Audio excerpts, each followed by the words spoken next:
14 साल का एक लड़का अपने दोस्तों के साथ ही स्कूल से बाहर निकलता है और वो अपने स्कूल की दीवार पर एक नारा लिखता है और इस एक नारे की वजह से 54 सालों से मजबूती से खड़ी एक ताकतवर हुकूमत उखड़ जाती है। ये 14 साल का लड़का मुल्क शाम यानी सीरिया के दारा शहर का मुआविया सियासनी था। हाँ, ये वही लड़का था जिसने सिर्फ कुछ ही दिनों पहले मुल्क शाम यानी सीरिया के प्रेसिडेंट बशर अल असद को मुल्क छोड़कर भागने पर मजबूर कर दिया और एक मजबूत हुकूमत को उखाड़ फेंका। लेकिन ये सब कुछ होने में 13 साल का वक्त लगा और इन 13 सालों में सीरिया के 5 लाख लोग मार दिए गए। आज के वीडियो में मुआविया सियासनी की पूरी कहानी जानते हैं और दीवार पर यह नारा क्या लिखा था और फिलहाल मुआविया सियासनी कहाँ हैं और उसके साथ क्या हुआ। इन सारी चीजों के बारे में आज के वीडियो में बात करते हैं। बशर अल असद सन 2000 में अपने वालिद हाफिज अल असद के इंतकाल के बाद सीरिया के प्रेसिडेंट मुकर्रर हुए थे। बशर अल असद के वालिद हाफिज अल असद ने 30 साल तक सीरिया पर हुकूमत की और इसके बाद बेटा बशर अल असद सीरिया का प्रेसिडेंट मुकर्रर हुआ था। इस खानदान ने 54 सालों तक सीरिया पर हुकूमत की और बेशुमार लोगों को कत्ल कर दिया और बेइंतहा आम लोगों पर जुल्म किए। दोनों बाप और बेटों को एक डिक्टेटर के तौर पर दुनिया भर में जाना जाता है। बशर अल असद की हुकूमत ताकत के बल पर चल रही थी। लोग जुल्म तो सहते थे, लेकिन अगर कोई आवाज उठाता तो उसकी आवाज को कुचल दिया जाता था। लोग आवाज उठाने से डरा करते थे। सन 2011 का वक्त था। यह वो दौर था जब अरब मुल्कों में कई हुकूमतों का दौर बदल रहा था। ट्यूनिस की हुकूमत पर 23 सालों से बैन अली ताकत के बल पर हुकूमत कर रहा था और 23 सालों बाद उसे मुल्क छोड़कर भागना पड़ा था। लीबिया में कर्नल गद्दाफी को आम लोगों ने बुरी सजा दी थी और कर्नल गद्दाफी को मौत के घाट उतार दिया गया था। इजिप्ट यानी मिस्र में 30 सालों तक ताकत के बल पर हुकूमत करने वाले हुस्नी मुबारक को मुल्क छोड़कर भागना पड़ा था। ये वो हुकूमतें थी जिन पर डिक्टेटर्स अपनी ताकत के बल पर राज कर रहे थे और लोगों पर जुल्म सितम ढाए जा रहे थे और यही खबरें उस वक्त पूरे अरब में चल रही थी। सीरिया भी इन हालात से दो चार तो था, लेकिन किसी की हिम्मत नहीं थी कि वो हुकूमत के खिलाफ आवाज उठा सके। अपने आसपास के हालात को देखकर बशर अल असद चौकन्ना तो हो चुके थे, लेकिन उसे वो उम्मीद नहीं थी जो सीरिया में आने वाले वक्त में हुआ। सीरिया के बच्चे भी अपने आसपास के मुल्कों में खत्म होती जालिम हुकूमतों की खबरें सुना करते थे। इन्हीं बच्चों में से एक 14 साल का मुआविया सियासनी था जो सीरिया के दारा शहर के स्कूल में पढ़ा करता था। सीरिया में यह बच्चा बशर अल असद के मजालिम से अच्छी तरह वाकिफ था और यह 14 साल का बच्चा अरब मुल्कों में डिक्टेटर्स की खबरें भी सुन रहा था जो इन सब से बहुत मुतासिर था। मुआविया स्कूल जाता है और अपने साथ के बच्चों के साथ कुछ बातें करता है। साथ में वो एक स्प्रे पेंट की बोतल लेते हैं और स्कूल की छुट्टी के बाद जैसे ही घर की तरफ स्कूल के बाहर निकलते हैं तो स्कूल की दीवार पर एक नारा लिखते हैं।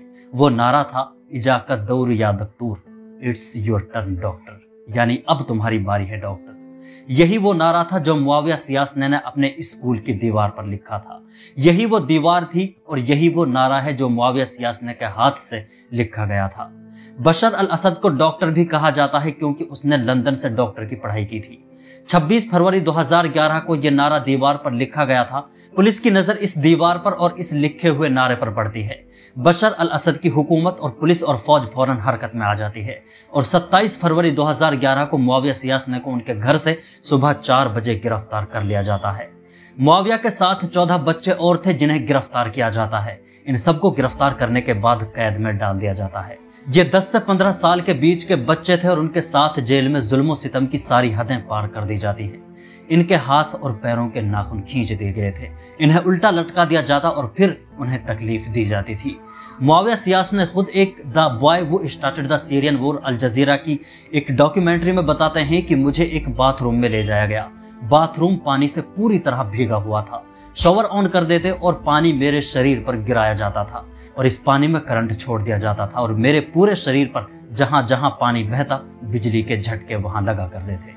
छोटे छोटे बच्चों को बिजली के करंट के झटके दिए जाते थे। इन बच्चों के माँ बापों ने उनके हालात जानने की कोशिश की। माँ बाप ने बशर अल असद की हुकूमत से माफी मांगी कि वो बच्चे हैं, उनसे गलती हो गई और इन बच्चों के माँ बाप इन बच्चों की रिहाई की मांग करने लगे। जेल में बंद इन बच्चों के बाप पुलिस के सामने बच्चों की रिहाई के लिए गिड़गिड़ा रहे थे और जेल में उनके हाल चाल जानने के लिए इकट्ठे थे। इन बच्चों के बापों से पुलिस की तरफ से कहा जाता है कि अपने बच्चों को भूल जाओ, अपने अपने घर जाओ और दूसरे बच्चे बना लो।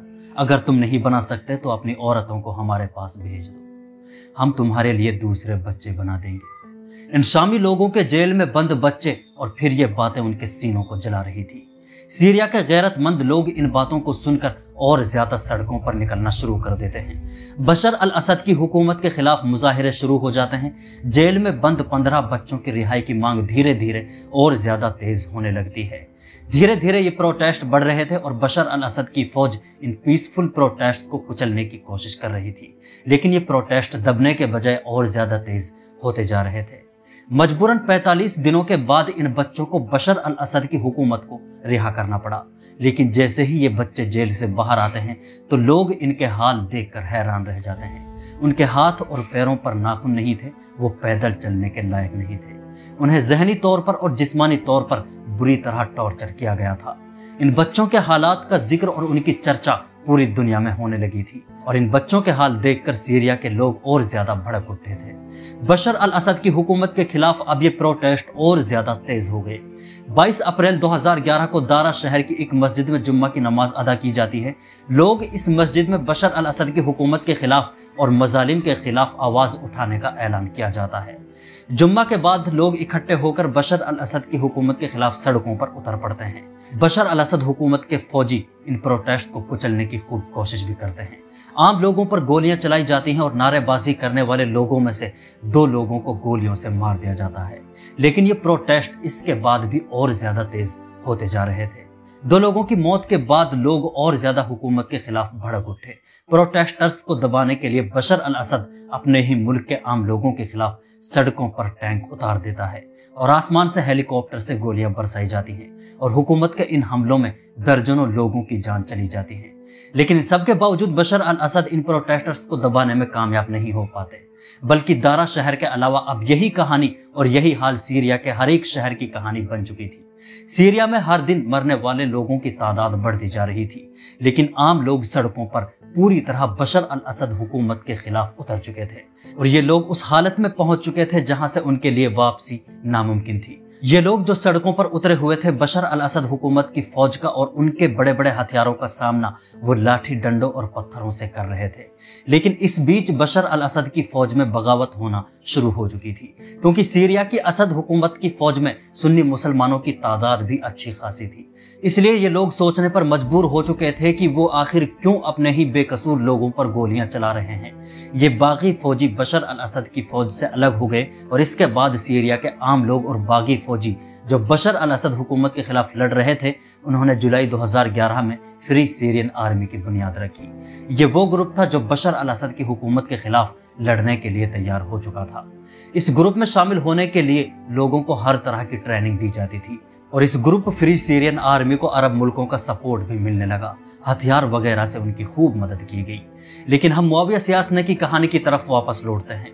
मुआविया बताते हैं कि जब हम कैद खाने से बाहर निकले तो हमने देखा कि प्रोटेस्ट करने वाले लोगों की एक भारी भीड़ जमा थी, और हम मुजाहिरों को और उन प्रोटेस्टर्स को देखकर हैरान हो चुके थे। बड़े पैमाने पर प्रोटेस्ट हो रहे थे, हर तरफ अफरा तफरी का माहौल था।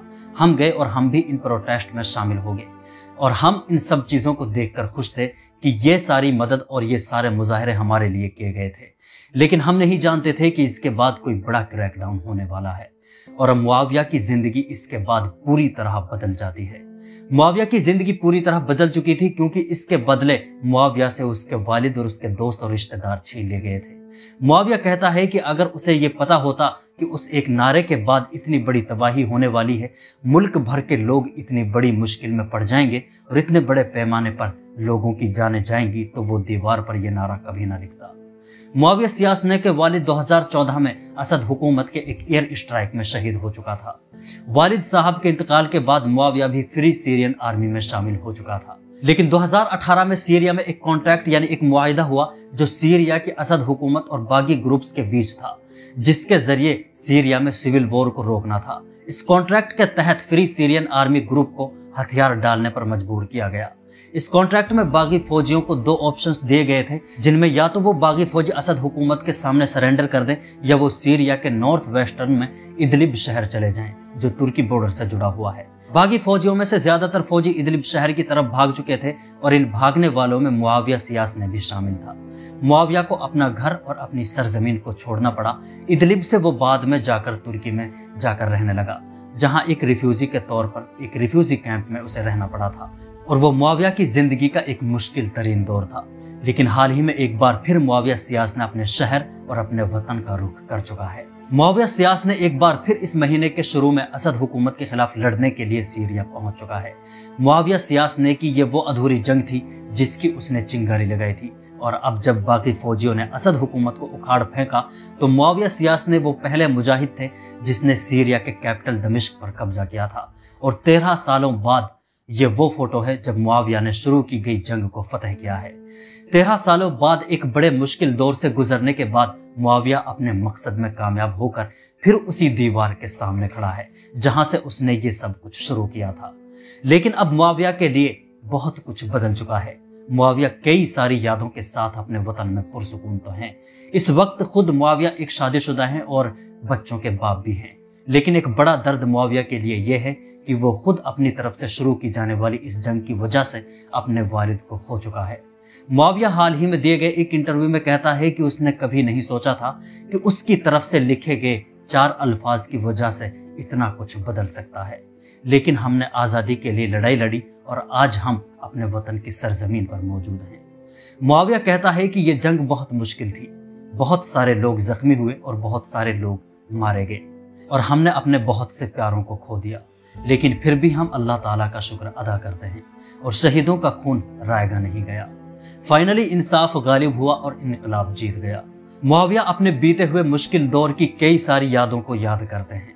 वो याद करते हैं उन लम्हों को जब उनके बाप से कहा गया था कि तुम दूसरे बच्चे पैदा कर लो या अपनी औरतों को हमारे पास भेज दो। मुआविया के साथ उसकी कैद से लेकर और आज़ाद सीरिया तक कई सारी यादें जुड़ी हुई हैं।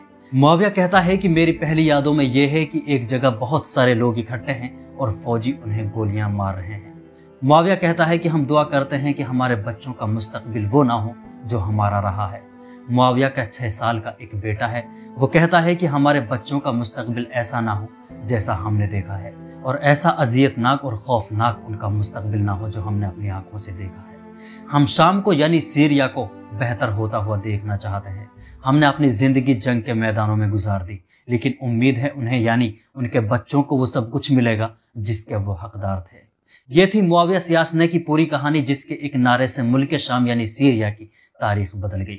मुआविया सियासने की ये कहानी आपको कैसी लगी कमेंट बॉक्स में जरूर बताएं। वीडियो को लाइक कर दें और शेयर कर दें। अगर चैनल को सब्सक्राइब नहीं किया है तो चैनल को सब्सक्राइब जरूर कर दें। अल्लाह हाफ़िज़।